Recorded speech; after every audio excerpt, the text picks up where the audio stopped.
Well, I planted the rest of my 4th of Julys and Sweet Millions for my garden.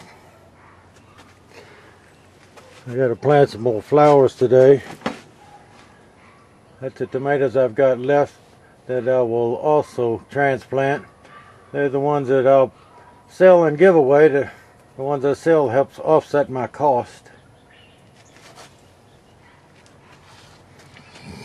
Let's slide out the greenhouse.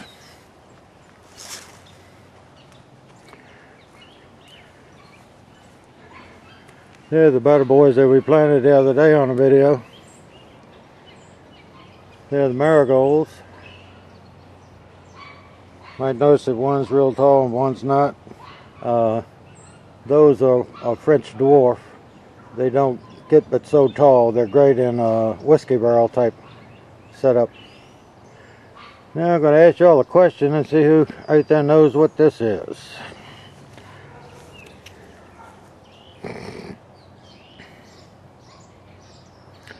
If you ever find this in your garden, don't do anything but leave it alone.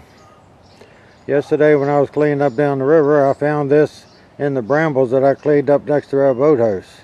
It's a praying mantis cocoon. You can tell it's not an old one, or they haven't come out of it, because it's tight and there's no openings.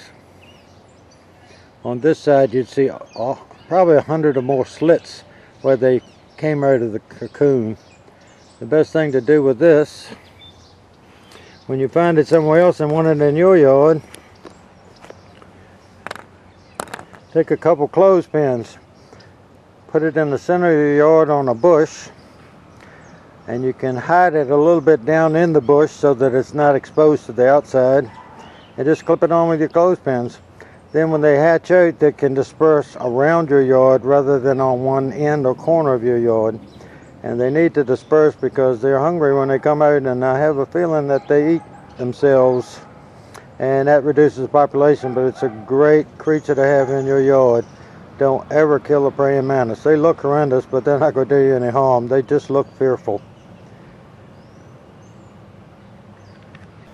Well, it's about time to put this compost pile away. I said a few weeks ago it'd be a few more days, but every time I filled it up, it kept settling, and I don't think it's going to settle much more than that. And I'm going to put a cover on it and take some salt treated lumber and put on the four corners so that the tarp won't blow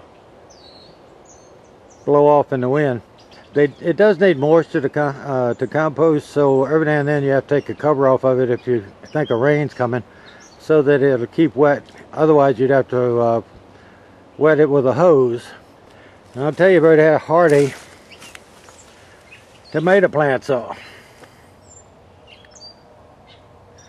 Now these are seeds that's been in this compost pile since probably, I don't know, 6-7 months or more ago. And they have sprouted out the sides of that compost pile. This isn't the first time I've seen that happen. You don't want to put tomatoes in your compost pile because some of the large tomatoes have hundreds of seeds, and they will last 5 to 7 years. They're almost as bad as a weed seed, and they will germinate. And if you use this compost later, sometimes it doesn't get hot enough to kill the seeds, and when you put it in your garden, all of a sudden you got hundreds of little tomato plants coming up. Since I plant hybrids, it would be of no use to try to save these plants. We've started the compost pile for a couple years from now. We had some, we were getting up leaves out of the beds. It gets underneath the beds, and you have to blow them out to clean them up. And we pick them up with a tractor with a bagger on it and throw them in here. And we had about 4 boards, since one's pretty much sunk into the ground. And by this time next year, we'll be using that one. This one will be full, and that's the one we'll be working in.